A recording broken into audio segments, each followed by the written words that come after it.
하겠습니다.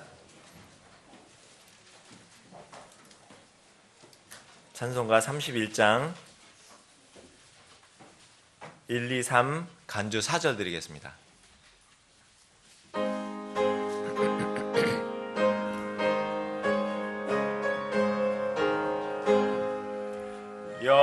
영광의 왕께 다 경배하며 그 크신 사랑 늘 찬송하라.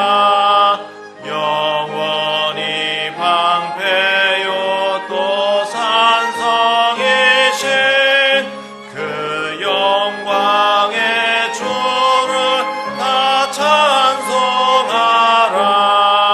능력과 은혜 다 찬송하라. 그 옷은 햇빛 그 집은 공창 그 노래 소리로 주노하시고 폭풍의 날개로 주 달리신다. 저 아름답고 놀라운 일이 그득한 땅 다 주의 조화 그 힘찬 명령에 더 잡히나니 저 푸른 바다를 간주 후에 4절 드립니다.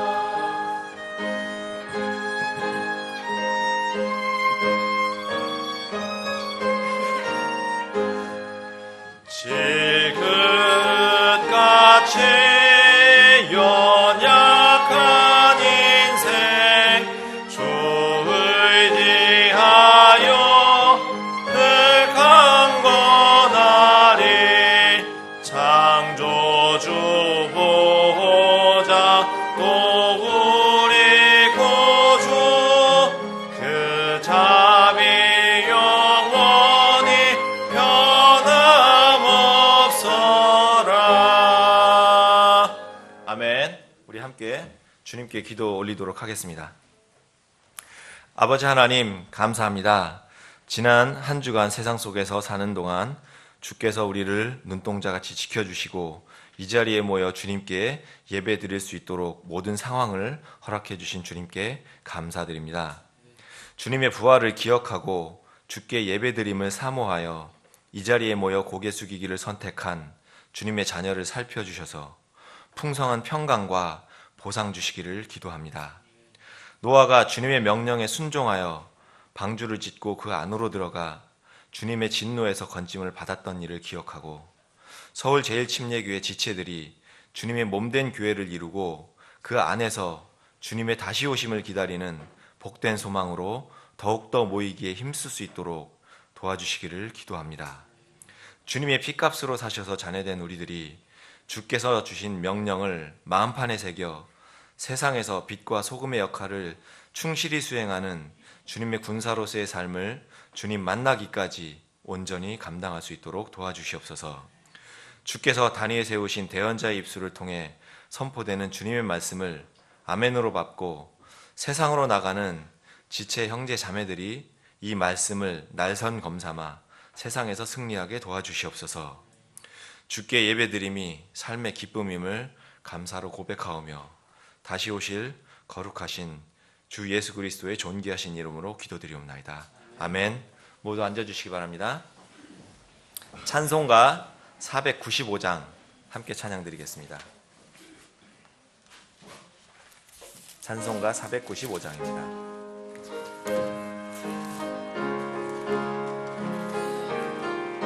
이어서 드리겠습니다. 내 영혼이 은총 입어 중한 죄짐 벗고 보니 슬픔 많은 이 세상도 천국으로 화도다. 할렐루야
하늘나라 높은 산이 거친 들이 조막이나 궁궐이나 내 주 예수 모신 곳이 그 어디나 하늘나라 할렐루야 찬양하세 내 모든 죄 사함받고 주 예수와 동행하니 그 어디나 하늘나라.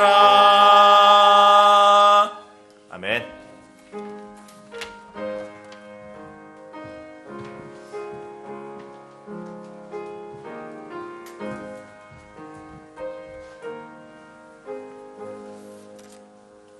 네, 다 같이 기도드리겠습니다. 거룩하신 하나님 아버지, 다시 이 은혜의 자리에 모여서 주님께 찬양과 경배를 드릴 수 있도록 허락해 주셔서 감사를 드립니다. 오늘도 주님께 기뻐 받으시는 예배가 되도록 저희들의 마음을 주장해 주시길 원합니다. 주님, 이 세상은 악에 악을 더하며 주님을 대적하고 있지만 우리 모두 진리를 굳게 붙들고 선한 싸움을 싸우며 주님께 나아가길 원합니다. 모두가 주님의 몸과 살과 뼈들에 속한 지체들임을 알고 모든 선함과 의와 진리 안에서 서로를 사랑하고 섬기며 서로를 세워주는 주님의 몸된 교회가 되도록 인도해 주시길 원합니다. 그럴 때 구원받아야 할 혼들을 우리 교회에 더해 주셔서 그 혼들이 주님의 신실한 일꾼들로 차고 넘치는 교회가 되리라 믿습니다. 오늘 저희가 마음으로 준비한 물질을 드립니다. 기뻐 받으시길 원하오며 드려진 손길을 기억하시고 또 이 물질이 쓰일 때마다 주님의 향기가 나타나길 원합니다. 공적 성경 사역과 문서 미디어 사역, 선교사들을 지원하는 일과 지역 교회를 바르고 든든하게 세우는 선한 일들에 써여 주님께서 기뻐하시는 일들이 있길 원합니다. 오늘 참석지 못한 지체들에게는 이곳에 모일 수 있는 시간과 마음을 허락해 주셔서 기쁨으로 다 같이 모여 찬양과 경배를 드릴 수 있도록 인도하여 주시옵소서. 주님, 주님의 약속과 산 소망을 통해 힘을 얻는 저희들이 되길 원합니다. 또한 주님을 신뢰하며 항상 주님과 동행하는 저희들이 되길 원하오며 거룩하신 다시 오실 우리 주 예수 그리스도의 이름으로 기도드렸습니다. 아멘.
반갑습니다. 네. 요즘 날씨가 참 좋은 것 같아요. 봄 날씨고 날씨도 화창하고요. 자전거 타러 나가는 사람도 많고 마라톤 하러 나가는 사람도 굉장히 많더라고요. 예. 주님 예배를 선택하신 주님의 지체 여러분에게 주님의 풍성한 은혜가 있기를 기원하고 소망합니다. 예. 우리 광고 함께 같이 보도록 하겠습니다. 주보 한번 보시고요. 첫 번째입니다. 구령과 전도 선교는 우리 그리스도인의 사명이와 생활의 한 부분이 되어야 되겠습니다. 일일 전도 운동, 한 사람이 한 명 올해 꼭 전도할 수 있도록 모두 동참해 주시고 기도로 힘을 모아 주시면 좋겠습니다. 금주 화요일 4월 25일 목회자 성경 독해 모임이 있습니다. 우리 공적 성경 사역을 지금 진행하고 있는데 말씀이 자유로운 행로를 따라 퍼질 수 있도록 공적 성경 사역에 모임을 진행합니다. 그 일을 하는데 진행을 하는데 우리 모두 기도로 또 물질로 동참해 주시면 좋겠습니다. 3번 함께 보도록 하겠습니다. 5월 초에 우리 목사님께서 미국 출장이 있습니다. 그래서 2주일 동안 자리를 비우시는데 그때 우리 교회 지원 선교사님 2분이 대신 말씀을 전해 주십니다. 5월 7일은 신라 선교사님이 지원해 주시고요. 5월 14일은 임선도 선교사님이 예배를 진행해 주십니다. 미리미리 잘 챙겨서 모두 동참해 주시기를 기도하고요. 선교사님들에게도 기름 부어 주셔서 주님의 풍성한 은혜의 말씀이 선포될 수 있도록 기도해 주시면 좋겠습니다. 성경 합독하도록 하겠습니다. 시작. 항상 우리를 그리스도 안에서 승리하게 하시고 우리를 통해 모든 곳에서 그분을 아는 냄새를 풍기게 하시는 하나님께 이제 감사하노라. 고린도후서 2장 14절 말씀입니다. 목사님 보시겠습니다.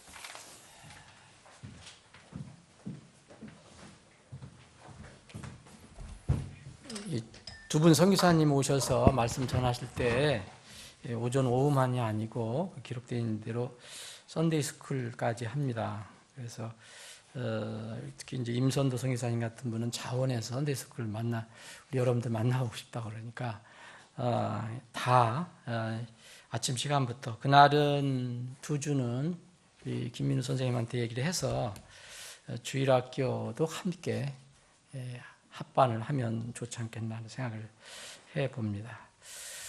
다 같이 일어나셔서 인사하는 시간 갖겠습니다. 오늘 아까 조금 전에 찬양 부른 495장, 오늘은 495장 1절 들으신 뒤에 함께 서로 사랑의 인사를 나누는 시간 갖겠습니다.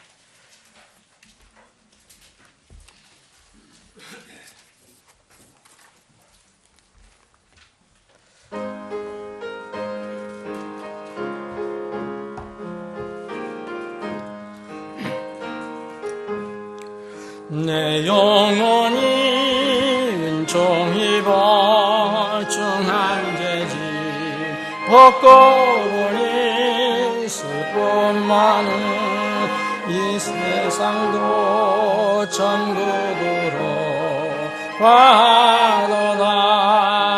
할렐루야 찬양하세. 내 모든 죄 사함받고 주 예수와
높은 산이 거친 들이 초막이나 궁궐이나 내 주 예수 모신 곳이 그 어디나 하늘나라 할렐루야 찬양하세 내 모든 죄 사함받고 주 예수와 동행하니 그 어디나 하늘나라. 아멘. 윤석구 형제님하고 김민우 형제님이 약 2주 동안 미국에 지금 출장 중이에요. 이번 주하고 다음 주까지 그 출장 잘 다녀올 수 있도록 기도해 주시기 바랍니다.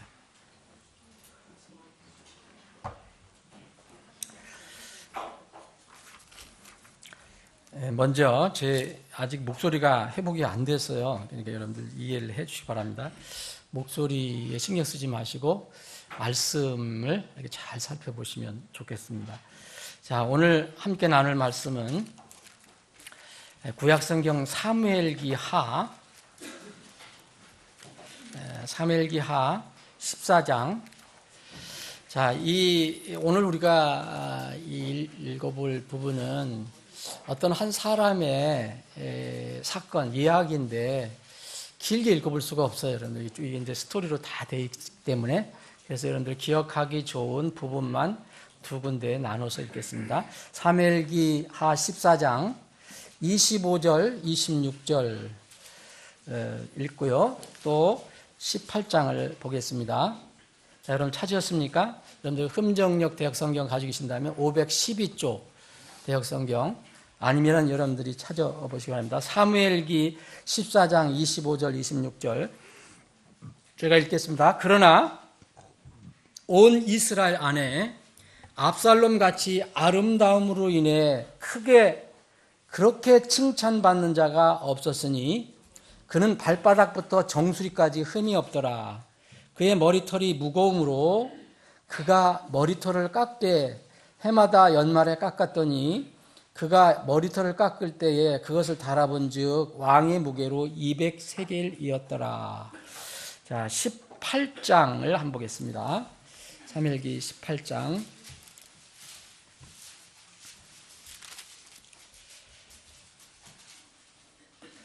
자, 9절입니다. 9절. 자, 제가 몇 절만 읽겠습니다. 자, 압살롬이 다윗의 신하들과 마주치니라.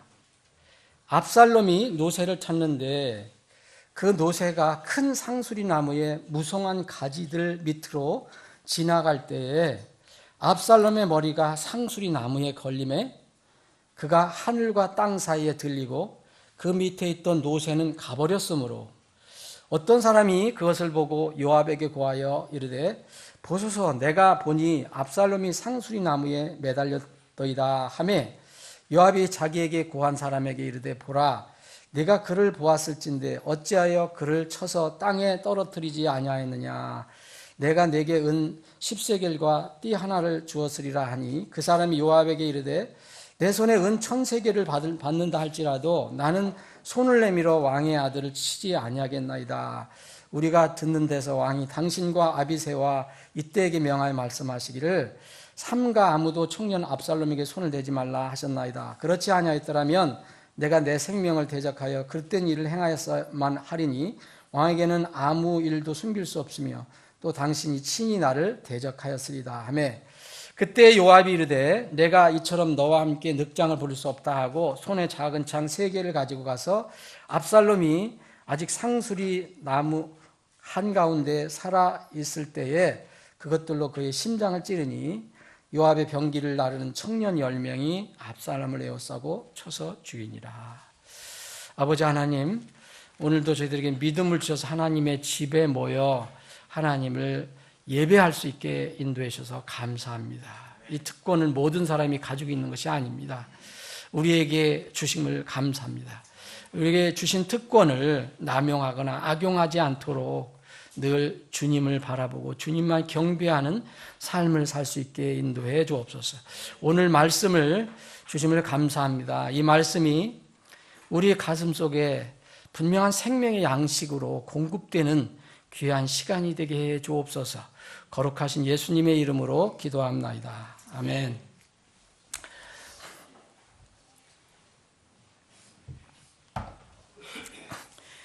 제가 클 때는 자수성가라는 말이 많이 이렇게 좋은 말로 쓰였습니다. 자기가 노력을 하면 그만큼 이렇게 성공을 할 수 있다. 뭐 지금도 자수성가한 사람들이 있잖아요. 신앙적인 것이 아니더라도 세상에서 이렇게 애쓰고 노력해서 이 고난과 고통을 끝까지 견디고 그래서 결국은 이제 성공하는 사람들을 흔히 자수성가라 합니다.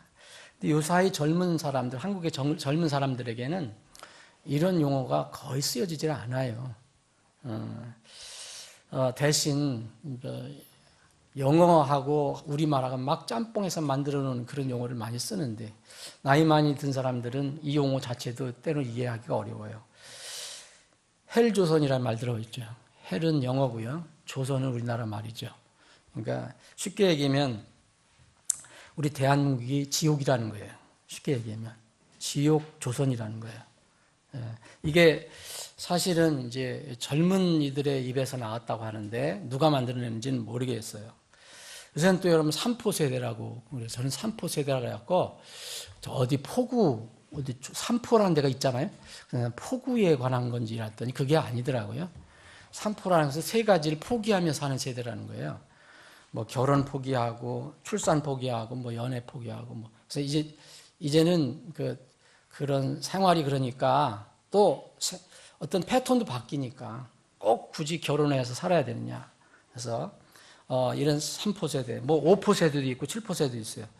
취업도 포기하고 내 집 마련도 포기하고 장래의 희망도 포기한다. 뭐 이렇게 해서 계속 이 숫자를 늘리는데 이거는 이런 것들은 뭐와 또 관련이 있느냐면은 요사이 또 많이 사람들 입에 회자되고 있는 수저 계급론과 연결되어 있어요.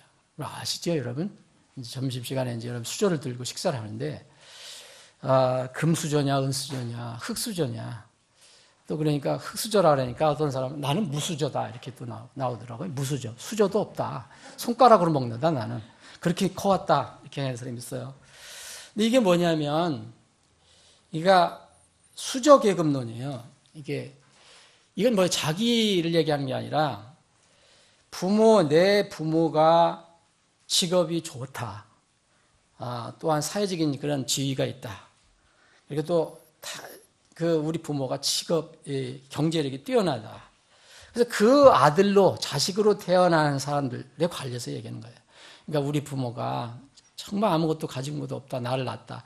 그 뭐 흙수저에 포함이 되는 걸 거고 뭐 무수저도 해당될 수도 있을 것이고. 이건 왜 이런 말이 나오느냐면요. 불공평하다는 얘기예요. 세상이 불공평하다. 그렇게 불평하고 항의하는 내용이에요, 이게. 요새 젊은이들은 항의를 많이 하잖아요. 뭐 젊은이들뿐만 아니라 요즘 뭐 중년층들도 그런 얘기를 하는데 사람들은 현 세상을 불공평하다고 보는 겁니다. 불공정하다고 보는 거예요. 그래서 아무리 노력해도 흙수저 가진 사람은 나중에 금수저가 못 된다 이거예요. 예? 그러나 저는 그렇게 생각하지 않습니다. 세상 사람들은 그런 기준으로 뭐 자기들 나름대로의 기준으로 이렇게 물질의 기준, 세상의 어떤 권세의 기준으로 세상의 성공의 기준으로 이렇게 얘기하지만 저는 하나님께서 공평하신 분이라고 믿기 때문에 또 그분이 인류 역사를 주장하시고 모든 생물과 사람의 그 수음까지도 주장하시는 분이시라면 저는 세상은 공평하다고 저는 생각합니다. 어떤 사람에게는 정말 불공평하지 않습니까? 예, 그렇게 얘기할 수도 있습니다. 근데 인생은요, 일막이 아니기 때문에 그래요. 일막이라면 그럴 수도 있어요. 근데 일막이 아니라 이막까지 있습니다. 이 지상에서만 사는 것이 인생이 아니에요. 다음 세상이 분명히 연결이 되어 있어요. 육체의 죽음 전의 일막, 그리고 죽음 후의 이 막을 모두 바라보면 결코 불공평한 인생이 아닙니다. 정말 공정해도 이렇게 공정할 수가 없어요.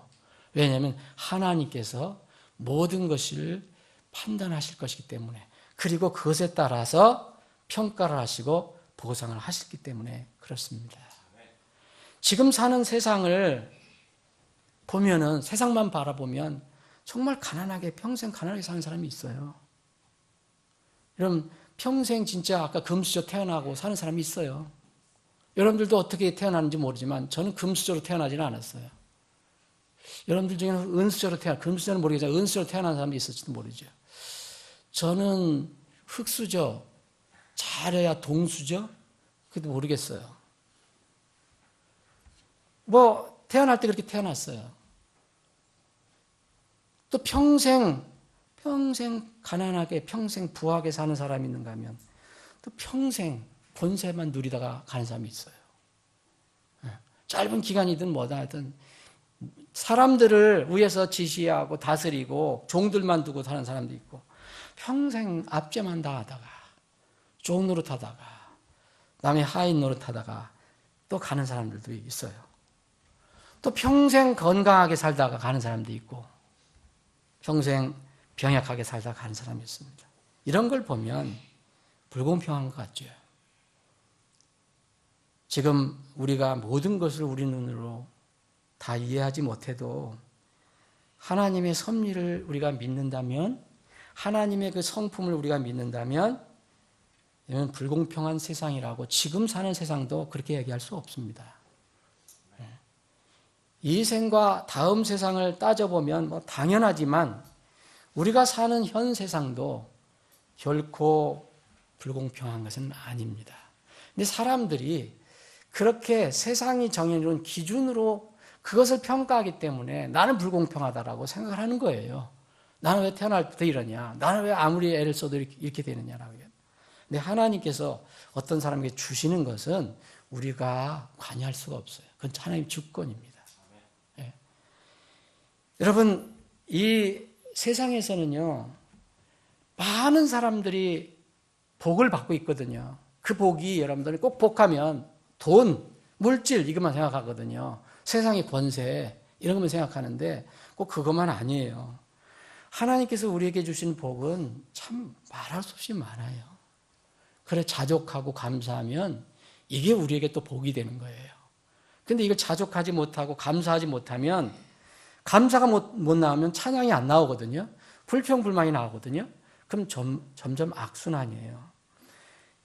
오늘 말씀은요, 하나님께서 우리에게 귀중한 교훈을 주시는데, 구약 성경은 특별히 신약 성경처럼 다르게, 신약 성경은 직접적으로 하나님께서 이러이러하다, 이것은 옳고 이건 그러다, 저 사람은 이랬다, 문제, 이런 그 논평이랄까 이렇게 기록한 것이 많아요. 근데 이 구약 성경은 어떤 데는 그렇게도 기록하지만 어떤 경우는 그냥 사람의 그런 삶만 그냥 쭉 기록하고 맙니다. 아주 논평을 많이 잘제하는 편이에요, 구약 성경은요. 특히 어떤 사건을 이해할 때 보면 여러분, 종종 거기에 보면 하나님께 뭐 불순종한 탓이다, 불순종한 어떤 결과다 이런 얘기 나오지만, 어떤 사람이 일생에 대해서 쭉 얘기할 때는 그런 평가 없이 쭉 진행되는 게가 있습니다. 그러면 거기서 여러분, 왜 이 성경이 소설책이 아닌지 여러분들 아시죠? 여러분, 소설책을 읽으시려면, 재미있는 것을 읽으시려면 이거 성경 읽으면 재미없습니다. 다른 거 읽어보세요. 삼국지라든지 무슨 수호지라든지 이런 거 읽어보시면 재미있어요. 근데 여기는 이것은 역사를 기록했어도 여기에는 영적인 교훈이 들어있는 거예요. 성경은 왜 우리에게 주셨습니까? 우리 배움을 위해 주셨다 그랬잖아요. 배움을 위해서. 그럼 우리가 오늘 읽은 이 내용은 어떤 한 인물에 관해서 얘기를 하고 있어요. 이 인물은 잘 아는 압살롬이라는 사람이에요. 이 압살롬은 한마디로 얘기하면 하나님께서 엄청난 축복을 주신 사람인데, 그 축복을 살다가 저주로 바꾼 사람의 어떤 모형이에요. 그런 사람들이 수없이 많지만 특별히 오늘 이것을 한번 살펴보기를 원합니다. 이 세상에는요, 이 축복을 저주로 바꾸는 사람들이 많아요. 자기가 그렇게 인생을 살기 때문에 그래요. 남이 그렇게 해준 게 아니에요. 자기가 그렇게 하기 때문에 그렇습니다. 자기 고집, 자기 불신앙, 자기 세속적인 그런 어떤 태도, 이런 것 때문에 그렇게 되는 겁니다. 여러분, 이거는 개인적인 것뿐만 아니에요. 단체적인 것도 되고 조직적인 것도 되고 민족과 나라 측면에서도 동일하게 적용될 수 있는 것입니다. 압살롬, 여러분, 압살롬은 누군지 여러분들 아실 거예요. 다윗 왕이 낳은 아들 중에 하나예요. 다윗 왕이 낳은 아들이 한 열 몇 명이 돼요. 한 17명, 18, 19명 정도 될 거예요. 아내가 많이 있었으니까. 근데 이 압살롬은 이 다윗이 헤브론이라는데, 예루살렘에서 아니고 헤브론이라는 데서 낳은 아들 중에 세 번째 아들이에요.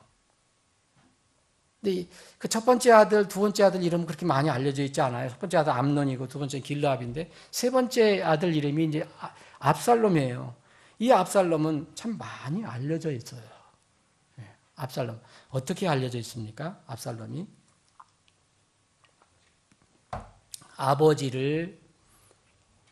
아버지에게 반란을 일으킨 인물이에요. 아버지의 왕권을 탈취하기 위해서 모반을 일으킨 사람이에요. 아들이 아버지를 죽이려고 쫓아다녔던 사람이에요. 참 이런 인물도 성경에는 꽤 많이 나오거든요. 이 다섯 번째, 네 번째 바로 압살롬 다음에 아도니아라는 아들도 있는데 이 아도니아도 그런 짓을 했고요. 어쨌든 이 압살롬은 정말 지금 이 시대로 말로 하면은 금수자 아니라 다이아몬드 수자를 가지고 태어난 사람이에요. 보세요. 아버지가 왕이죠. 자기는 왕자예요. 태어나다 보니까 왕자예요. 태어나고 보니까 왕자예요. 예? 온 세상을 다 어떻게 누릴 수 있는 그런 왕자예요. 그러니까 권력도 있지요. 또 가난합니까? 뭔 부귀영화를 다 누려요. 또 무슨 어디 통제받는 게 있어요. 자유로워요. 그런데다가 특히 압살롬은 다른 사람에게 더 큰 것을 받았거든요. 이 압살롬처럼, 성경에서 아마 압살롬처럼 더 미남이 없었다고 얘기를 합니다. 성경은 그렇게 얘기를 합니다. 압살롬은 미남이었어요. 미남도 이 시대에 얘기하는 그런 미남을 훨씬 초월한 미남이라고 저는 생각해요. 이때는 조그만 몸짱, 얼짱 얘기하잖아요. 그 막 쫓아다니고 그러잖아요. 우리 여학생들, 우리 교회는 절대 그런 학생들 없을 줄 저는 믿습니다. 예? 몸 조금 멋있고 얼굴 예쁘면 전부 몰려다녀요. 어떤 경우는 집 앞에 텐트까지 쳐놓고 나는 그런 열정 대단하다고 생각해. 근데 만약 이 시대에 압살롬이 나타났다면 전 세계가 아마 들끓을 거예요. 성경이 이렇게 얘기하잖아요. 지금 우리가 14장 읽은 것처럼. 여러분, 그 성경이 이렇게 얘기합니다. 온 이스라엘 안에 압살롬같이 아름다움으로 인해, 어떻게 남자가 아름다움으로 인해, 얼마나 멋있었으면, 얼마나 아름다웠으면, 남자가 아름답다는 게 뭔지 여러분들 이해를 잘 안 되겠죠. 아름답다는 것은. 여자가 아름답다라면 모르겠는데. 이 압살롬이 뷰티, 이 아름다움으로 인해서 그렇게 칭찬받는 자가 없었다 이거였어요. 이 칭찬받는 자가 뭐냐면 사람들이 그렇게 숭앙하고 그렇게 좋아하는 사람이 없었다는 얘기예요. 이 말씀을 보면. 그런데 정말 이 사람은 대단한 사람이에요. 뭐냐면 발바닥에부터, 여러분 아무리 몸짱, 이런 얼짱이라도 발바닥서부터 머리까지 점검하면 그 문제 생겨요. 여러분 대통령 요새 검증 받잖아요, 후보들.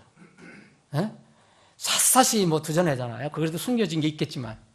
근데 성경이 됩니다. 발바닥 끝에서부터 머리 끝까지 다 살펴봐도 이거 완전하다. 성경 자체가 얘기를 해요.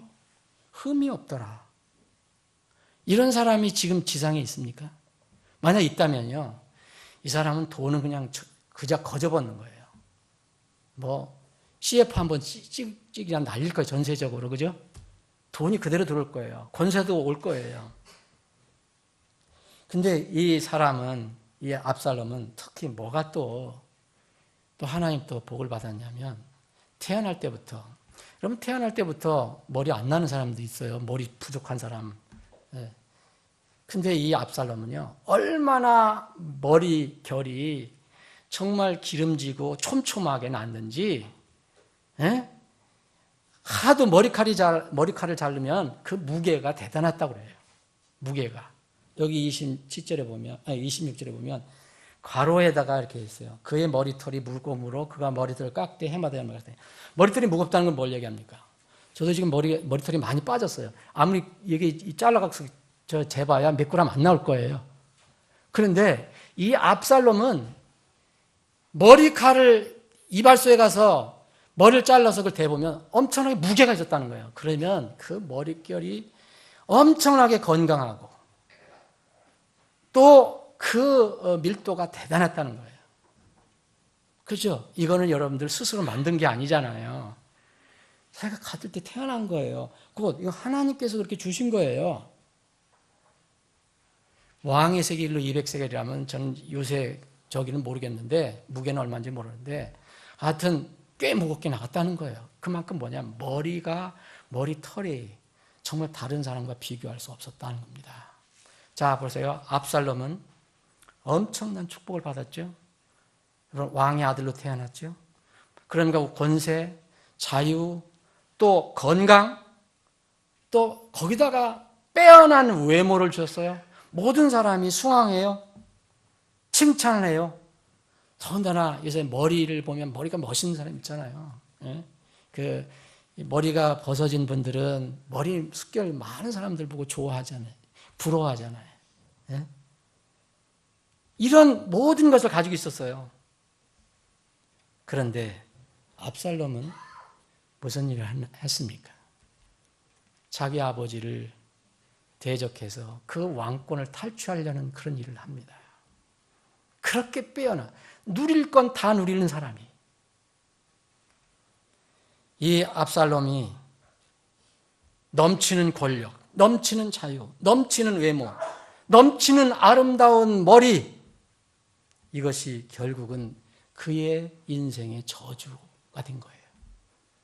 여러분, 축복을 저주로 바꿀 수 있다니까요. 인생은 정말 귀담아 들어야 됩니다. 이게 하나님이 말씀하시는 것을 정말 귀담아 들어야 돼요.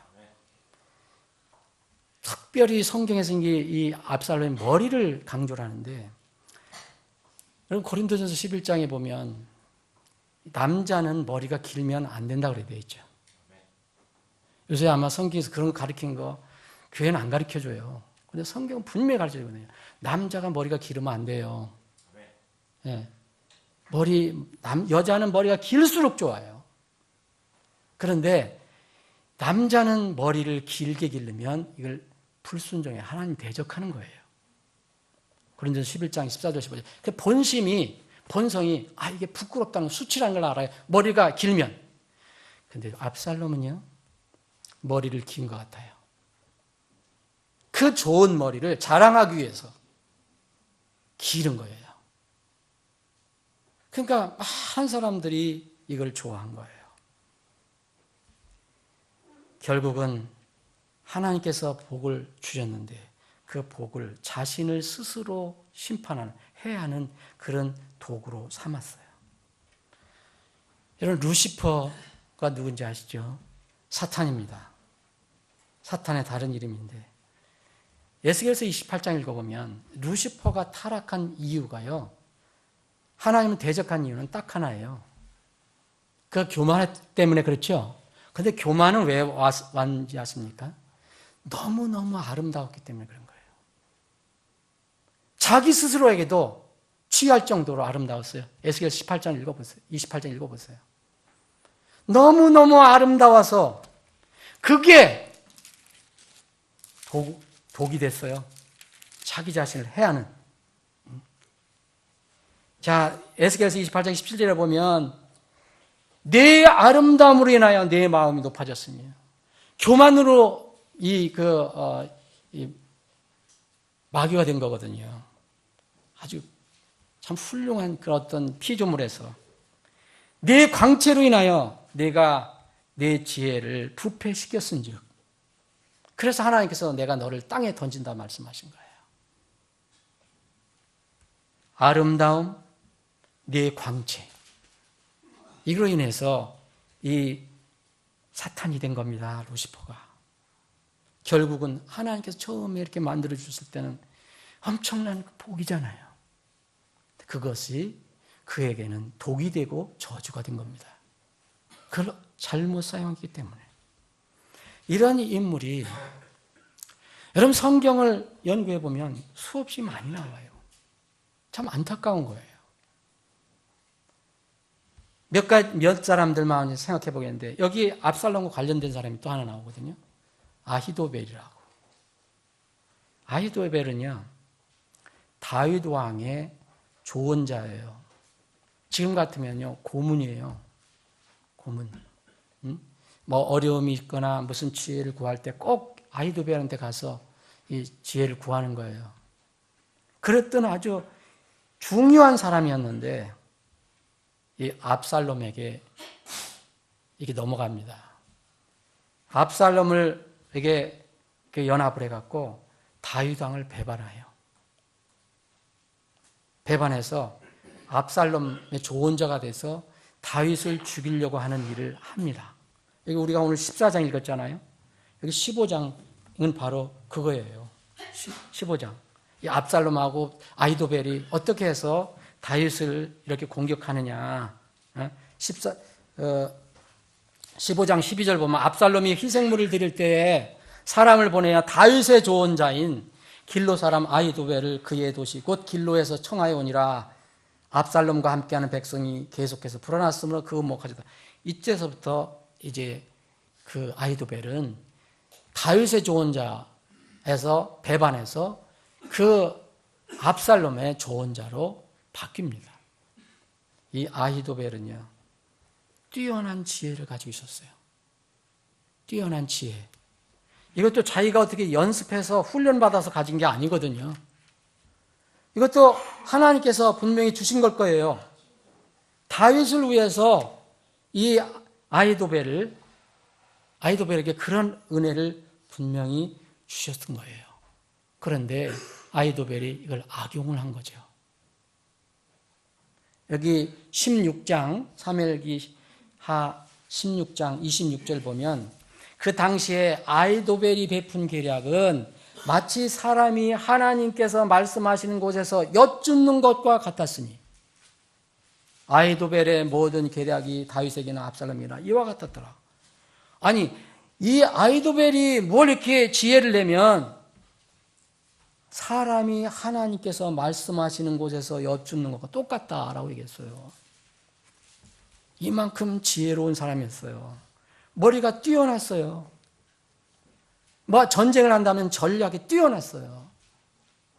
근데 이것을 하나님께서는요, 아히도벨의 그 지혜를 이제 깨버리거든요. 그보다 훨씬 지혜가 부족한 후세라는 다윗의 또 다른 이 조언자가 있었어요. 아히도벨하고 후세가 있었는데 후세는 아히도벨하고 비교가 안 돼요. 아히도벨이 뛰어났어요. 근데 하나님께서는 후세의 지혜를 가지고 이 아히도벨을 깨부숩니다. 나중에 압살롬이 아히도벨의 그 지략이 다 좋다. 그런데 후세에게 물어봐요.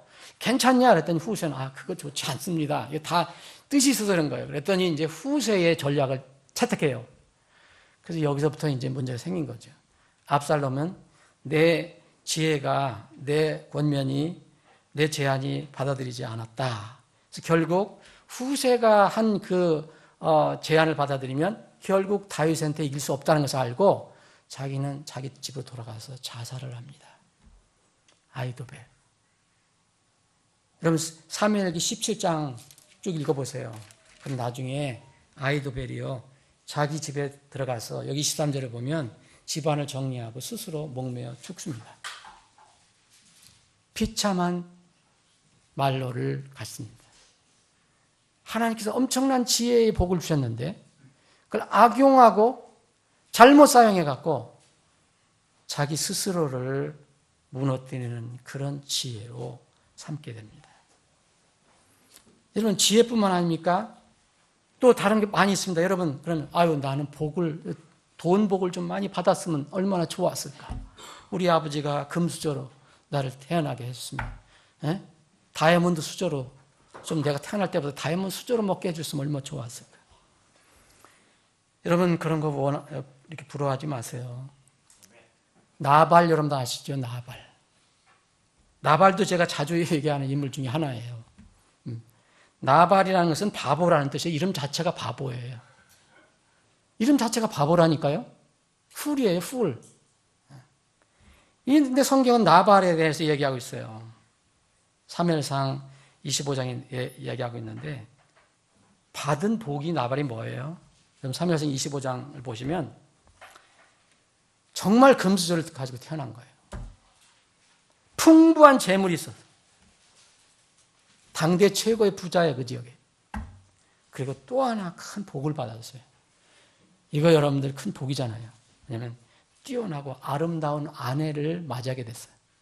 아비가일이라는 여인이에요. 도저히 그 남자하고는 매치가 안 되는 여자예요. 그런데 어떻게 해서 만났어요. 그래서 정말 여러분 생각해 보세요. 있는 돈 다 있고 아름다운 아내를 가지고 있다. 그러면 사실 요새 시대에 말하면 성공한 거잖아요. 그런데 이 나발은 하나님께 주신 재물을 잘못 활용합니다.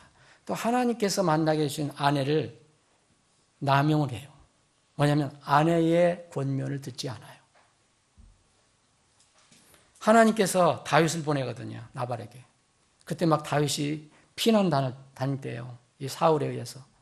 자기가 데리고 다니는 군사들 먹을 것도 없어요. 그래서 제발 나발 당신이 부자인데 우리 그 종들, 우리 군사들 먹을 거라도 좀 달라 그랬더니 이런 지하에 거절하잖아요. 조롱하면서 내 재물을, 내 돈을 왜 너한테 주냐. 그래서 그 아내는 이게 위험하다는 것을 알고 이 남편에게 권면하지만 전혀 듣질 않습니다. 나중에 나발은요, 하나님께서 치셔요. 그대로 죽어버려요. 그래서 그 남은 아내가, 미망이 된 아내가 다윗의 또 다른 아내가 된 겁니다. 아비가일이라고. 여러분, 나발은 받은 복이 넘쳤어요. 근데 그것이 부메랑이 되어서 자기를 찌르고 말았어요. 이 얘기는 디모데전서 6장에 나와 있어요. 돈을 사랑하는 것이 결국은 나중에 자기를 찌른다 이게요. 여러분, 이 세상에 권세를 가진 사람 참 많아요. 우리는 권세가 없지만 성경에서 특별히 그것을 많이 얘기하고 있거든요. 일부의 왕에 대해서 많이 얘기해요. 여러분들 권세하면 자신의 권세가 하늘을 찔렀다고 하는 이런 인물이 있어요. 느부갓네살 왕이에요. 바빌론에. 느부갓네살 왕은 권력, 물질은 말할 것도 없고 권력이 하늘을 찔렀기 때문에 교만해졌다고 나와요. 그래서 하나님께서는 느부갓네살을 짐승으로 만들어버리죠. 짐승으로 만들어버려요. 정말 짐승처럼 살아요. 그러다가 하나님께 다시 회복시켜 주시는데 결국은 그 권세가 땅의 밑지역까지 내려가는 정말 자기 스스로를 찌르는 저주가 된 거죠. 권세 나쁜 게 아니지요. 물질 나쁜 게 아니에요. 어떻게 쓰느냐가 중요한 겁니다. 여러분, 예쁜 거 나쁜 거 아니잖아요. 건강한 나쁜 거 아니잖아요. 그걸 어떻게 쓰느냐가 중요한 거죠. 벨사살이라는 그 인물이 나와요. 이게 벨사살은 느부갓네살의 손자인데 이 인물은 좀 특이해요. 금수저 가지고 나왔죠. 이 바벨론의 아들이라고 불리지만 사실은 손자예요. 그 금수저 권력을 가지고 태어났죠. 부귀영화를 이렇게 누린 사람은 없어요. 권세 말할 것도 없고요. 거기에 이 사람은 뭘 가지고 있었느냐면요. 건강과 체력의 복 가지고 있었어요. 성경에 건강과 체력이라는 말은 없어요. 여러분, 이 다니엘서를 읽어보면 그러나 분명하게 이것을 우리가 알 수가 있습니다. 다니엘서 5장을 한번 보시면 이 인물에 대해서 얘기를 할 수 있어요. 이 사람이 유명한 그 메네메네 데겔 우바르신이라는 그런 하나님께서 이 사람을 심판하시기 위해서 어느 날 밤에 술 취하고 즐겁게 노는데 하나님께서 이 벽에다가 이 손을 이렇게 보내셔서 글을 쓰게 해요. 그래 깜짝 놀라요. 자지러지죠. 술 먹다가 놀다가. 바로 그 인물이에요. 다니엘서 5장에 바로 이 벨사살 왕이 얼마나 하나님을 대적하고 못된 짓을 했는가. 예? 여기 벨사살 왕이 자기의 영주 1000명을 위하여 큰 잔치를 베풀고 그 1000명 앞에서 포도주를 마시느니라. 그랬죠? 5장 1절. 그런데 이 포도주를 마실 때 벨사살이 포도주를 마시며 맛본 명령하여 자기 아버지 느부갓네살이 예루살렘의 성전에서 탈취한 금그릇과 은그릇을 가져오라고 하였으니 이것은 왕과 그의 통치자들 아내들과 첩들이 그것들로 마시려 합니다. 이런 일을 하는 거예요. 자, 하나님의 성전에서 뺏어온 그 기명들을 뭐 어떻게 쓰느냐? 하나님 영광을 쓰는 게 아니라 자기 술 먹고 즐기고 자기 첩들과 즐기려고 하는데 썼다는 거예요. 쓰려고 하는 거예요. 네? 그래서 여기 보면 그것들로 마시더라 그랬잖아요. 3절에 나왔잖아요. 그리고 4절 보면 그들이 포도주를 마시고는 또 금과 은과 놋과 새와 나무와 돌로 된 신들을 찬양하리라. 하나님을 찬양하는 게 아니라 엉뚱한 찬양을 하는 거예요. 신들을. 그때 이제 사람의 손가락이 왕궁의 해치라는 벽에 나와서 글을 쓴 거예요. 그랬더니 왕이 완전히 이제 이건 이게 뭐예요? 안색이 변하고 무릎이 서로 붙을 정도로 공포에 휩싸게 된 거예요. 그래서 결국은 나중에 죽지요. 31절에 보면 30절에 보면 죽습니다. 하나님의 심판을 받아요.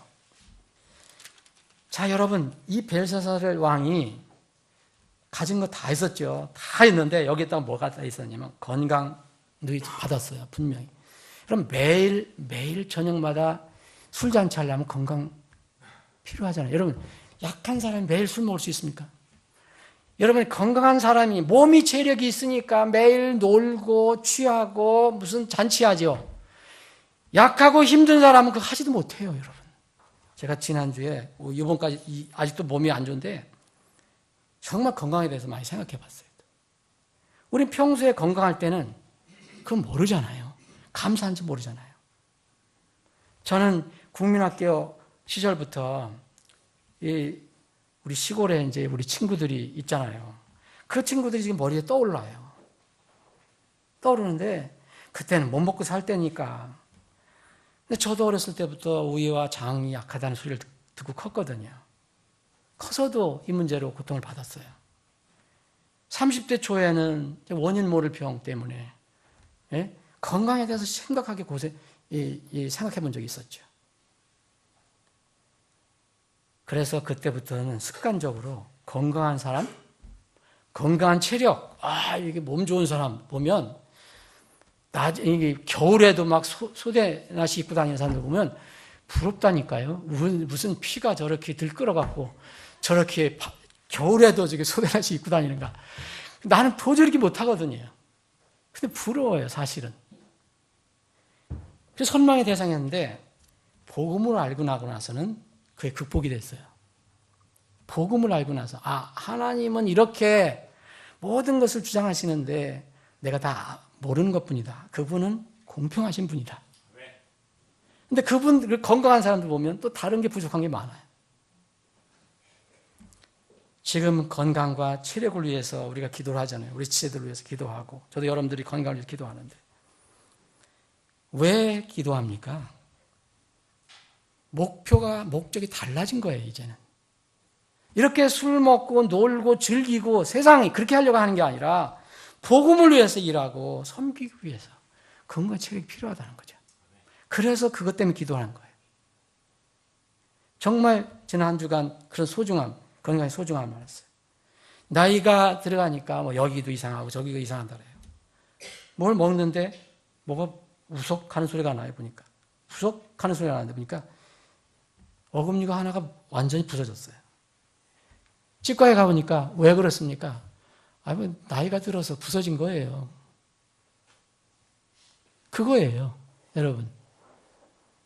나이가 들어서 이 이빨에도 다 금이 가 있대요, 지금. 조심하라는 거예요. 조심 안 먹고 살 수 없잖아요. 근데 이렇게 하면은, 여러분, 돈 만만치 않게 들지요. 시간 들지요. 수고 들지요. 육체적인 고통 있죠. 이 가는 소리가 난 제일 싫어요. 세상 이 소음 중에서. 이 가는 소리. 여러분 이렇게 건강한 사람 모르지만. 이 가는 소리처럼 아주 정말 싫은 게 없어요. 여러분, 정말 거의 몸을 회복시켜 주셔서 일할 수 있게 돼서 감사한데, 여러분, 세상에는요, 건강하고 건장한 사람들이 너무 많잖아요. 여러분, 건강하시죠? 건장하시죠? 근데 그 사람들에 대해 습관이 생겼어요. 저 사람은 저렇게 건강하고 저렇게 체력이 좋은데 어떻게 살까? 그 궁금함이 생겨요, 저는 항상. 그 사람 붙잡고 물어볼 수는 없지만. 근데 대부분의 사람들은 그걸 악용을 해요. 남용을 해요. 우리가 보면은, 남자들은 목욕탕에 가면 여기 막 이렇게 그리고 나온 사람이 있어요. 그 사람들 보면 거의 다 체격이 대단해요. 그러죠? 운동하는 사람들, 이렇게 하는 사람들 보면 체격이 대단해요. 저 사람들은 며칠 굶어도 살 것 같아요. 여러분, 세계 어느 나라든 조폭 조직원이 아주 저같이 비리비리하고 그런 사람도 봤어요? 조폭 조직원. 기골이 장대하고 대단하잖아요. 그런데 그 체력, 건강 영원하지 않습니다. 저 어렸을 때 유일한 재미는 뭐였냐면, 구원받지 못했을 때예요. 레슬링이었어요, 레슬링. 왜 이렇게 잘 알아요? 레슬링인데, 그때 유명한 게 김일 선수. 알아요? 김일 선수? 흑백 텔레비로. 그것도 텔레비도 없어요. 부잣집에만 가야 볼 수 있는. 근데 김일 선수가 한번 나와서 일본 선수든 외국 선수든 한번 머리로 박으면 다 떨어지는 거예요, 다. 이야, 저기가 무슨 돌인가, 저 머리가. 쇠망치인가. 정말 거기에 대항할 사람이 없었어요. 또 여러분들 권투 옛날에 좋아했으면 이 무하마드 알리를 안 잊어버릴 거예요. 세계적인 권투 선수라고 그러죠. 무하마드 알리는 키도 크고 몸도 좋은데 자기가 그래요. 나비처럼 날아서 벌처럼 쏜다 그랬죠. 예? 그렇게 몸이 크고 그러지만 아주 가볍게 상대를 공격한다 그랬어요. 그런데 그 모든 사람들, 세월의 부식작용을 피한 사람 하나도 없어요. 세월이 지나면 다 부식해요. 물건이 부식해도 몸도 부식합니다. 여러분, 절대 여러분들 몸 정말 건강하다는 거 자랑하지 마세요. 여러분이 예쁘다는 거, 여러분들이 아름답다, 여러분들이 또 미남이다, 또 여러분들이 가지고 있는 모든 것 자랑하지 마세요. 그거는 시간 문제예요. 여러분, 이런 대단한 사람들 지금 어디가 있습니까? 다 이 세상 사람들 아니에요. 사랑하는 여러분, 그래서 하나님께서 주신 것은, 여러분들이 물론 노력을 해서 운동을 하고 그래서 체력 증진하는 건 좋은 겁니다. 그런데 태어날 때부터 여러분들이 부모로부터 물려나온 같은 것들이 있어요. 여러분들이 크게 노력하지 않고도 여러분들이 누리는 게 분명히 있어요. 이거요, 여러분들 잘 써야 합니다. 하나님께서 주신 건강, 체력도 정말 가치 있게 써야 돼요. 건강할 때 뭘 할 것이냐 이거예요. 낮일 때 내가 반드시 나를 보내신 분의 일들을 하여야 하리니 주님께서 말씀하셨어요. 밤이 오면 그때는 아무도 일할 수 없느니라. 예수님께서 말씀하셨어요. 여러분, 이것은 역사적인 밤을 얘기하시는 거거든요. 예수님께서. 역사적인 밤. 그때 이제 곧 올 건데, 그때는 여러분들 일할래야 일 못해요. 복음 전할래야 복음 전을 못합니다. 여러분 지체들을 섬기려고 하다못해 한 끼 식사를 준비하면 못해요. 그때는 다 끝나는 거예요. 그때 밤이 와요. 그런데 여러분 역사적인 밤이 오기 전에 내 육체의 밤이 올 수도 있어요. 일을 하고 싶어도 말을 못 듣는 경우가 있을 거예요. 그걸 어떻게 알아요, 우리가? 내 인생의 앞날을 어떻게 압니까? 사랑하는 여러분, 하나님의 백성이라면 분명히 하나님께서 주신 복이 있어요. 우리가 구원받지 못했을 때부터 받은 복이 있고 또 구원받은 후에도 하나님께 주시는 은사의 복이 있어요. 그런데 이것이 자칫 잘못하면 저주로 바뀔 수가 있습니다. 이스라엘 백성을 우리가 흔히 얘기할 때 출애굽한 이스라엘 백성은요, 구원받은 사람들을 비유를 해요. 꼭 그런 건 아니지만, 왜냐하면 출애굽을 하면 어린 양의 피를 통해서 이 바로의 앞제에서 살아났기 때문에 이 신약 시대에 구원받은 사람의 모형으로 보는 거예요. 물론 그 사람이, 그 이스라엘 백성들이 다 천국에 간다는 얘기는 아닙니다. 민족적으로 문제가 있으니까. 근데 하나님 백성이 출애굽을 할 때 하나님께 주신 복이 있었거든요. 이것을 광야 생활에서 악용하고 남용했어요. 우리는 흔히 그렇게 할 수가 있다는 겁니다. 여러분. 출애굽기 한 32장을 보세요.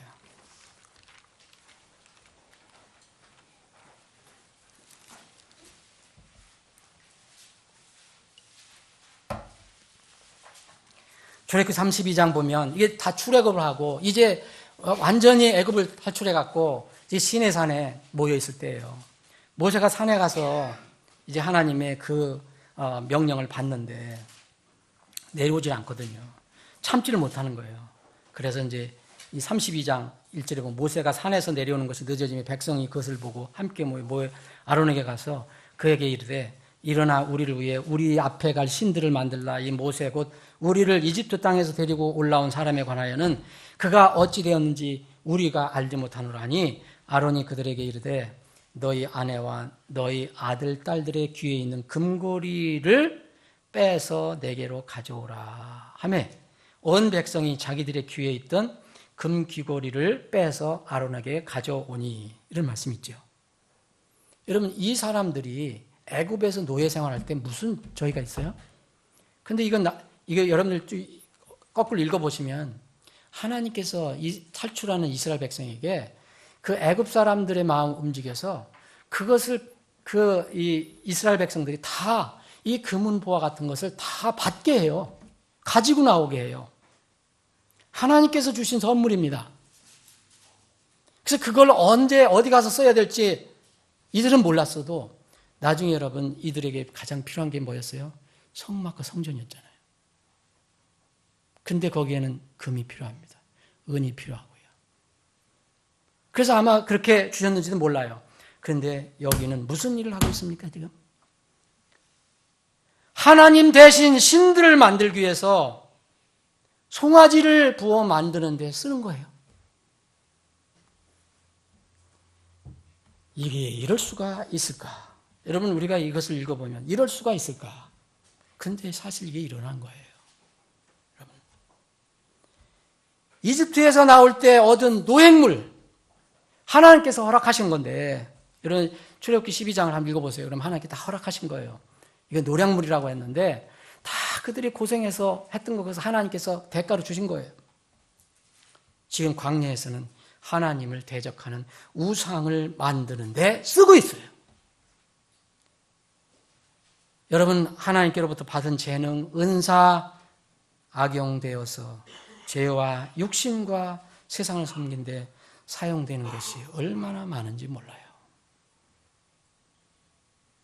이럴 때는 복이 저주가 되는 겁니다.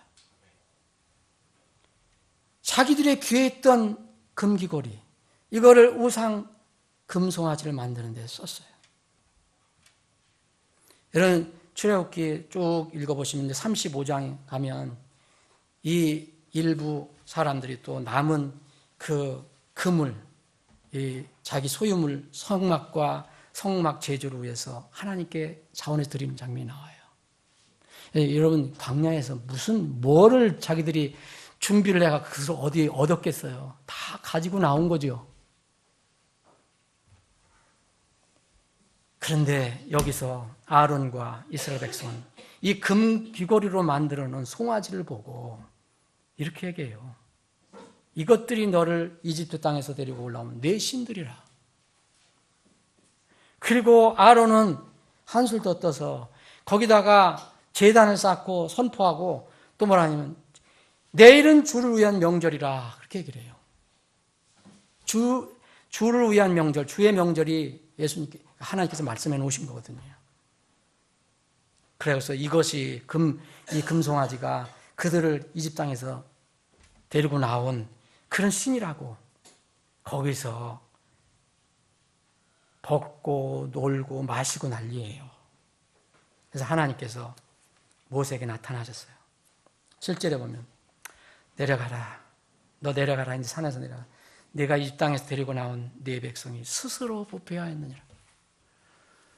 스스로 부패했어요. 이들은 차라리 금, 은이 없었다면 금송아지는 못 만들었을 거예요. 근데 금, 은이 있었기 때문에 그것을 가지고 금송아지를 만든 겁니다. 여러분, 이들은 예배 형식이 갖춰져 있어요. 번제 헌물들 드리고 화평 헌물들 드려요. 아마 아론은 지도자였기 때문에 하나님을 부정하지는 않았을 거예요. 그런데 문제는 하나님 보이지 않거든요, 지금. 그러니까 보이는 신 만들어 놓고 이게 하나님이라 하고서 백성들 인도하자. 영적 지도자인 아론은 백성들의 부당한 요구에 영합해갖고 심지어 우상 숭배 죄의 중개자가 되고 맙니다.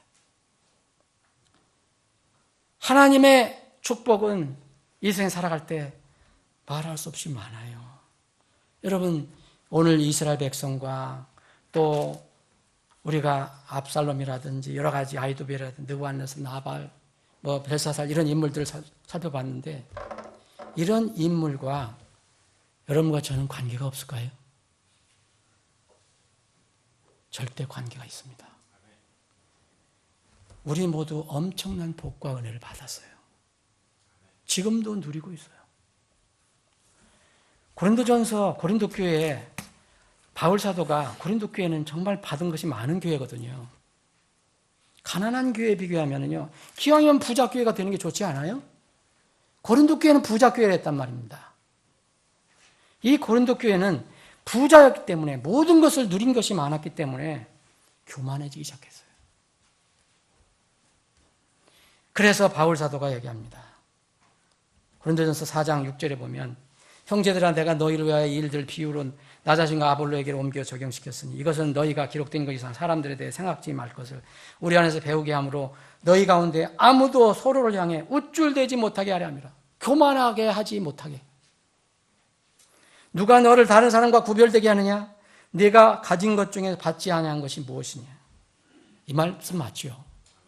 우리가 태어날 때는 다 벌거벗고 나옵니다.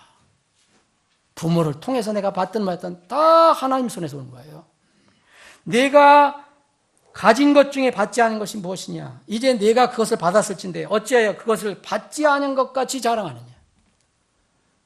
우리가 얼마나 많은 것을 가지고 있습니까, 지금?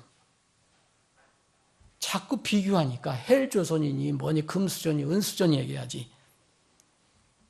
여러분, 그래서 시편 기자는요, 우리가 받은 복을 세어보라고 얘기해요. 사랑하는 여러분, 여러분들 그런 적 있어요? 여러분 불평불만만 많이 하신 거 아니에요? 지난 한 주간 어떻게 지내셨어요? 우리의 가진 복을 세어보라. 하나님께서는 이 시편 기자 다윗을 통해서 얘기했어요. 주께서는 적당한 것 때에 그들에게 먹을 것 주셨다. 모든 손을 여기서 모든 생물의 소원을 만족시켜 주셨다. 모든 사람들에게. 비교하지 마세요. 하나님께서 분명히 각자에게 주시는 게 있어요. 여러분 보십시오. 우리에게 부모님 주셨죠.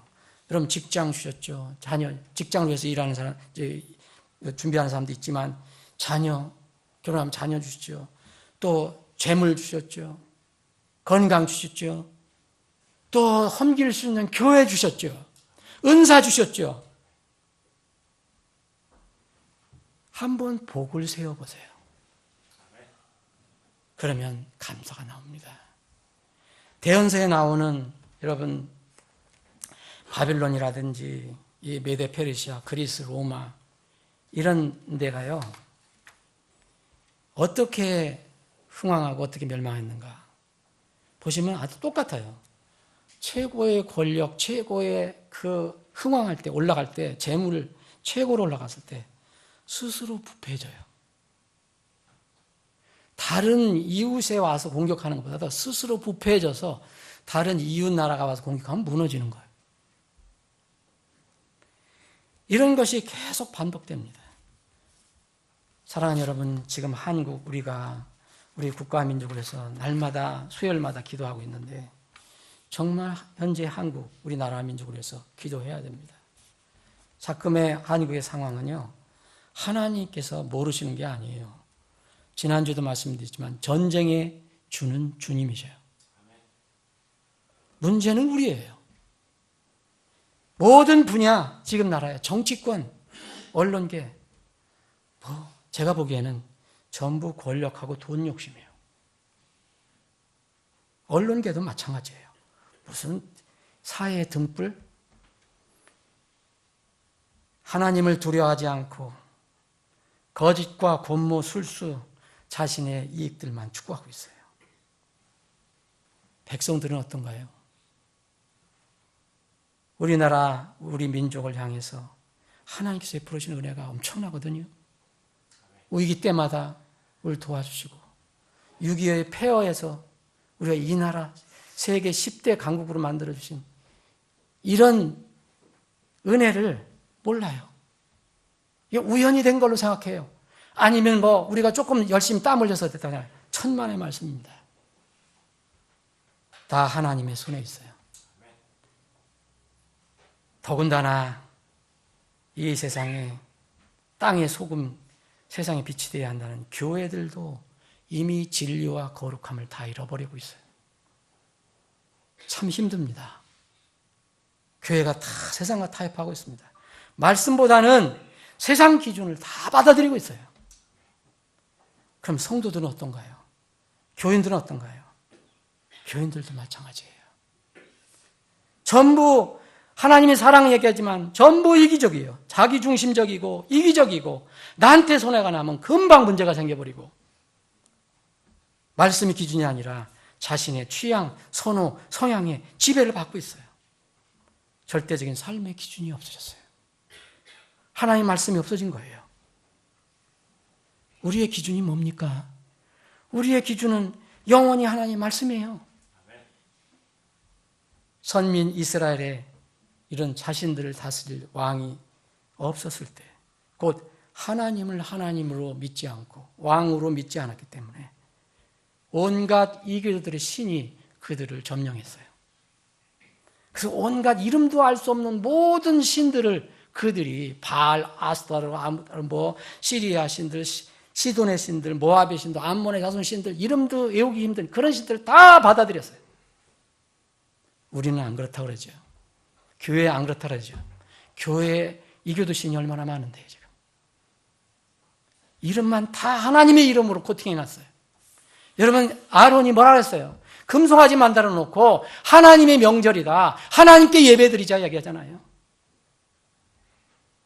말씀 정리하겠습니다. 하나님의 축복과 은총을 남용하거나 악용하면 안 됩니다.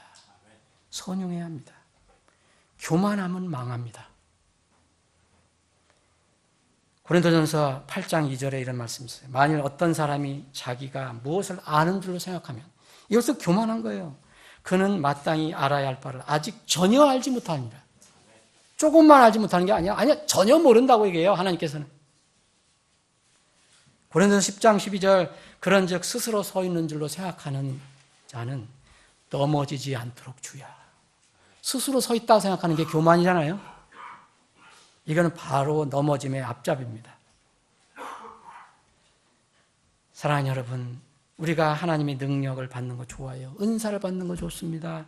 또 하나님께서 우리에게 지위를 주시고 신분을 주시고 권력 주시고 돈 주시고 재물 주시고 또 할 수 있으면 외모도 좋고 또 건강도 주시고 체력도 주시고 많은 것을 아는 지식도 주시고 주시면 좋아요. 그런데 거기에 하나님이 없으면, 하나님이 왕이 되지 않으면, 하나님을 인식하지 않으면 그것들은 나를 찌르는 흉기가 될 수 있다는 것 잊지 말아야 합니다. 민족도 마찬가지고 나라도 마찬가지예요. 교회도 마찬가지예요. 사랑하는 여러분, 나는 지금 무슨 복을 누리고 있는가? 나는 정말 하나님부터 무슨 은혜를 받았는가? 여러분들 카운트하면 셀 수 없이 많을 거예요. 지금 무엇을 누리고 있는가? 그러면 그 은혜, 하나님부터 받은 은혜와 복을 지금 무엇을 위해서 쓰고 있는가? 만날 내 욕심, 내 고집, 내 생각, 또 내 것만을 위해 쓰는가? 아니면 주님을 위해 쓰는가? 복음을 위해 쓰는가? 혹은 압살롬처럼 자신의 아름다움, 복이 스스로 자기를 무너뜨리게 하는 줄도 모르고 있는 사람도 있을 것입니다. 또 아론처럼 눈이 멀어서 내 안에, 내 가정 안에, 내 교회 안에 하나님 말씀이 아닌 것들을 신들로 만들어 놓고 섬기고 있을지도 모릅니다. 사랑하는 여러분, 오늘 이 압살롬이 받은 복이 왜 저주로 바뀌었는가? 여러분, 압살롬은 나중에 어떻게 죽었습니까? 어떻게 죽었죠? 여러분, 압살롬이 이제 그 다윗을 대적해서, 왕을 대적해서 전쟁을 하는데 다윗의 군사를 만나요. 여기 아까 18장 그겁니다, 여러분. 그 앞뒤 뒤를 다 읽어보시면 압살롬이 다윗의 아들과 마주쳐요. 딱 군사들이 마주친 거예요. 근데 압살롬이 노새를 탔는데, 당나귀를 탔는데, 이 노새가 놀라갖고 확 앞으로 나가는 거예요. 근데 거기에 마침 뭐가 있었냐면 큰 상수리 나무가 있어요. 도토리 나무가 있었단 말입니다. 근데 거기에 이 나귀가 말이 휙 지나가다가, 급히 지나가다가 이 상수리 나무에 가지 밑으로 지나갈 때 이 압살롬이 거기에 걸린 겁니다. 자, 이 18장 9절을 한번 보세요. 압살롬의 머리가 상수리 나무에 걸림에 그가 하늘과 땅 사이에 들리고 그 밑에 있던 노새는 가버렸으므로. 여러분, 이 상황 여러분들 이해 못할 게 아니죠? 쉽죠? 얼마나 우스운 얘기예요. 지금 나무에 댕댕댕댕 걸려 있다는 거예요. 앞에는 다윗의 군사가 있고. 그런데 뭐 때문에 이렇게 걸렸어요, 여러분? 그의 머리 때문에 걸린 겁니다.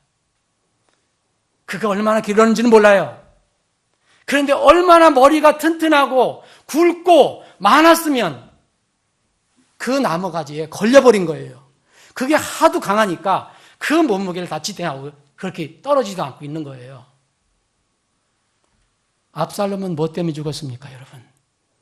그가 자랑했던 미모, 머리 때문에 죽은 겁니다. 머리털 때문에. 그래서 요압에 의해서 죽은 거예요. 사랑하는 여러분, 압살롬은 그가 좋아했던, 그가 복이라고 생각했던 것이 자기를 죽이는 독이 된 거예요. 저주가 된 거예요. 왜 성경은 이것을 기록했을까요? 사랑하는 여러분, 왜 이것을 기록했을까요? 여러분, 말씀 앞에는 늘 겸손해야 합니다. 두려운 마음으로 서야 합니다. 내가 압살롬이 되어서는 안 됩니다. 그러면 여러분 이렇게 생각해요. 저는 압살롬이 될 만한 그런 것도 없어요. 금수저도 은수도 아니에요. 그러나 여러분들에게 주신 것이 분명히 있어요.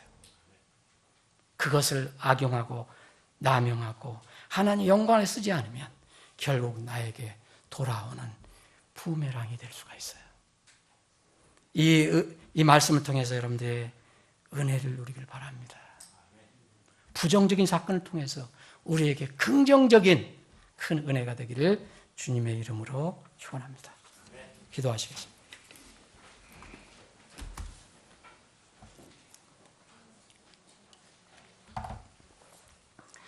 여러분, 말씀을 듣고 그냥 흘려버리면 안 됩니다. 남을 생각할 필요 없어요. 나에게 적용해야 합니다. 그러면은 하나님께서, 주님께서, 성령께서 그 적용했을 때 큰 은혜를 주셔요. 영적인 복을 주시는 겁니다.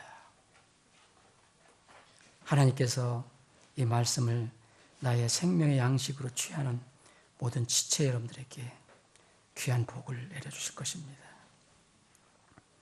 결단이 필요합니다. 결심 필요합니다. 이제는 과거를 다 내려놓고 새롭게 하나님과의 관계를 설정하고 나가야 할 때입니다. 그래서 세상에서 살면서 불평불만하는 것이 아니고 하나님께서 나에게 주신 것을 감사하며 하나님과 깊은 관계를 맺고 살아가야 할 때입니다. 부디 그러한 결단과 믿음이 있기를 바랍니다. 아버지 하나님, 우리에게 생명의 말씀을 주심을 감사합니다. 오늘 주신 교훈, 참으로 정말 오랫동안 우리의 모든 것을 이끌어주는 그런 생명의 양식이 되게 해주시기를 원합니다. 저희들은 자주 잊어버리는 그런 습성이 있습니다. 그러나 이 압살롬에 관한 이야기는 잊지 않게 해주옵소서. 우리가 교만해지고 세상과 타협하고 세상에 빠질 때마다 다시 하나님께서 나에게 주신 그 은혜를, 축복을 세면서 압살롬의 교훈을 받아 더욱 주님 앞에 겸손하게 해 주시옵소서. 거룩하신 예수님의 이름으로 기도합나이다. 아멘.